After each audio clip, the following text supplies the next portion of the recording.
Oh yes, welcome back to MCOC News. I'm so glad to be back doing this. Yesterday I went to see Wonder Woman, great film by the way. Not going to go too much into it because there's news to cover here. And yeah, mini heatwave in the UK at the moment, so iced slush drinks are the way to go. This one I just popped into the freezer. Lovely. 30 degrees, my god, as Brits we're going to look like lobsters because we're not used to this. But news, right? Lots of news. We got stuff about Marvel Insider, of course. We've got little bits of kind of funnies that have been sent through. We've also got, you know, thanks to give to people and just kick things off. Let's get right into it. First news story is all about Summoner Appreciation Event Week 3. Now, this is a lot better. I don't know. I quite liked last week with regards to what they were putting in the Expert Proving Grounds map, but at the same time this is actually a pretty good thing. In any case, I've just spun out my first special login crystal, and make sure you remember those because Kabam won't kind of give you a big notification to use them. You've got to every single day, well, every 7 hours, go and open one up and kind of time things in. So if you open up one in the morning, one midday, one in the evening, then you can pretty much get it in, or kind of time it, maybe put some alarms in for them. And great stuff. My first one picked up 45 units, so I'm pretty happy with that one. Hopefully people are getting some good things as well. And remember, you can get all these lovely prizes here, which is fantastic. Obviously, there's a few other things. If you use units to then put in your tributes and donations and treasury, then you're going to get some added additions to that, which is nice. The healing quest, oh, those are great. Absolutely fantastic. Real props to that. The amount of units that people spend in the game for these things are being given away for free. So guys, lap it up. It's a 24-hour event. You know, you got 7 days of this. It's like you got to do it. This is the most crucial time. Spending energy refills, which is 30 units, on something that you get back that's increased worth. My god, most important time. Grind, grind, grind. Our second bit of news leads on from that, in that for the Summoner Appreciation, I think Kabam thought, well, what we're going to do is we're going to put something in that's going to make people want to buy it. It's an Awakening gem, but it isn't too brilliant. Now, it's £99 in the UK. Not quite sure what it is worldwide.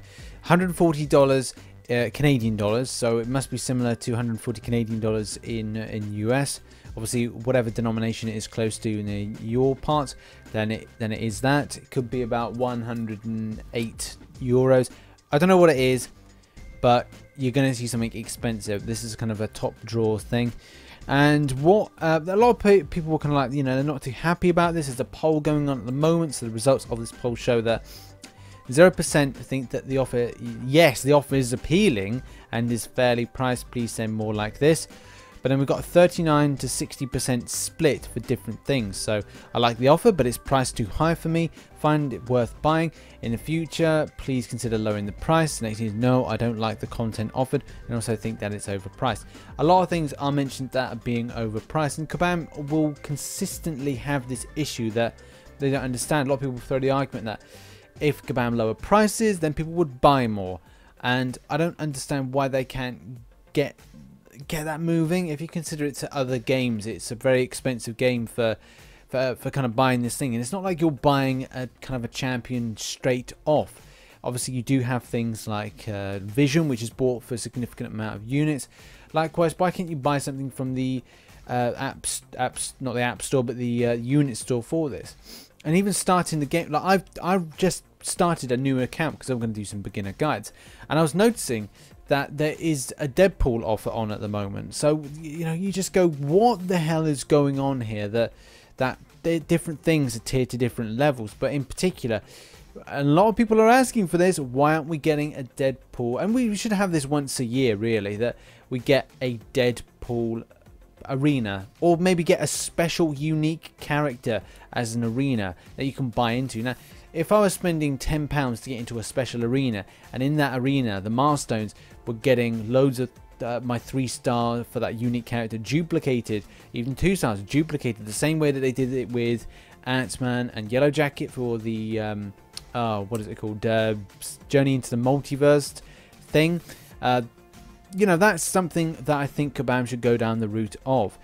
give you a chance at a lower price to get into something to grind out. Now, it will mean that there will be big spenders on units for then stuff, but the PIM canisters, and goes back to this old game mode where PIM canisters were earned, they weren't bought, and that was the only way you could enter in each round, was to to earn a PIM canister. So what it really did was it kind of separated out people that had you know, more PIM canisters by doing easy, medium, easy, normal and hard stuff, and loads of different things in the game. And it was all about, you complete the quests, you get the canisters, you're then able to enter into the arena. And if what people were doing, the wise idea was, they were saving 1 week all their PIM canisters, and then they were spending the second lot of the arena in order to get a 4-star yellow jacket. And Kabam really needed to go back to that old model of playing, because it meant that we weren't seeing ridiculous scores. It was very just, if you didn't have the canisters, you couldn't make the points, which then is different to now, is that if you got the unit, you can then repeat things over and over again. So I think, like I said, Kabam needs to go back to that way of thinking. And yeah, this is a funny thing that was posted within our chat, our Alliance chat, which is that we will never forget. Don't be surprised if they get nerfed soon. History repeats itself.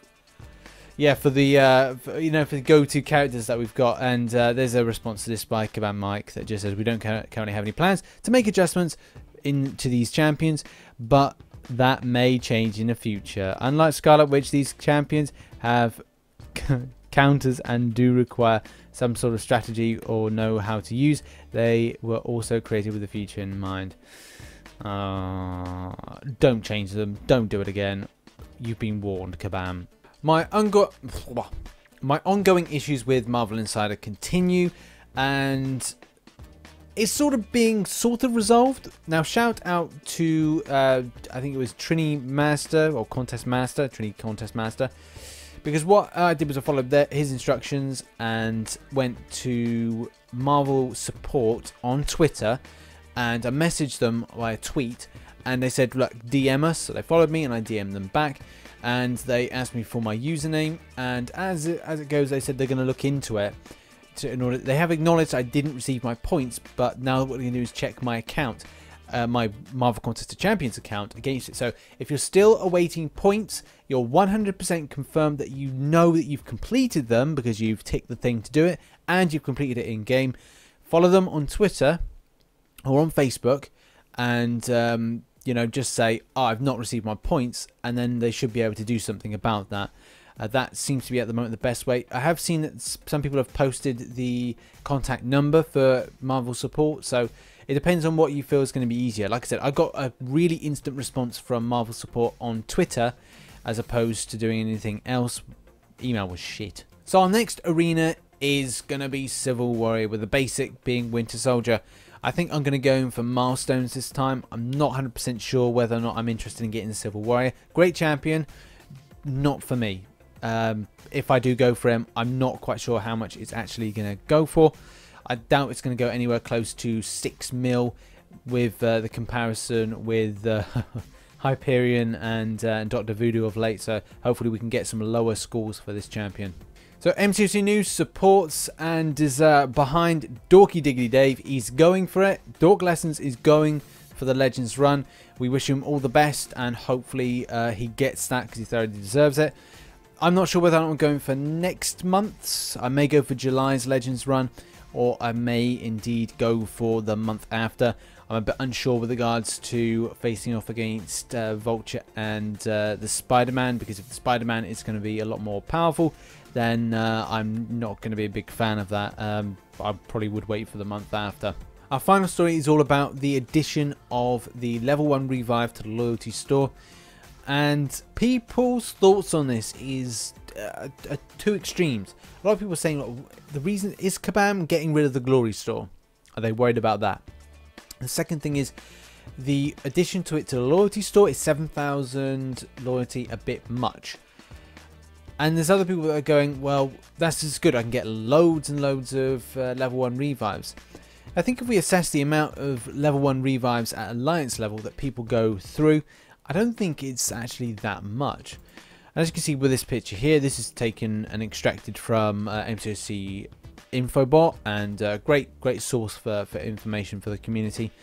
The idea that it's in there, Kabam getting with the Glory Store, I doubt it.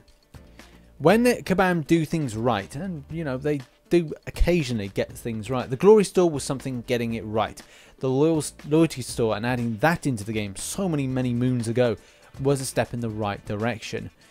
Adding this one in as opposed to the Glory Store means instead of a week-long timer, you've then got a multitude of ones you can purchase. Now, will this be something that's on a cycle and is in regularly? I don't know. I think it could be like once every 2 to 3 days that it'll enter in there, and you can then purchase a lot more. But will it shift stuff with the Glory Store when it comes to the Season 4 end? Well, I don't know. But I think a lot of people are going, I think there's a lot of confusion between why it's in there, what's its purpose, and also the price of it. Is 7,000 glory a good price? A lot of people are going no. And at the same time, does that mean it forces people, if there's redundancy from the Glory Store for this, do people have to be forced to play Alliance Wars more? I hope that they don't, and we still keep the Glory Store and the pricing for the Alliance Team Revive, because a lot of people will go, right, well, we Alliance Quest more, but we Alliance Wars less. And I think that's the happy medium between the pair of them. It's just I think the pricing for the revives as well as the healing potions isn't on point at the moment, so hopefully that changes. So that is me, all out of news, and yeah, I'm glad to be back in the saddle, so to speak. If you liked any of the articles that you've seen, there's a link to all of them in the description below. The other thing is that if you want to comment on some of these things or one of the articles mentioned, then please do in the comment section below. If you've got any news or something that you want to kind of show me or put in my direction, then follow me on social media and drop it in as a message on Facebook, or then in a post on Twitter. Nearly got there. The other thing is that, yeah, subscribe and like and all that stuff. Make sure notifications on so you see MCOC news pop up when I've done a video. And yeah, thanks again, and catch you on the flip side. Bye bye for now.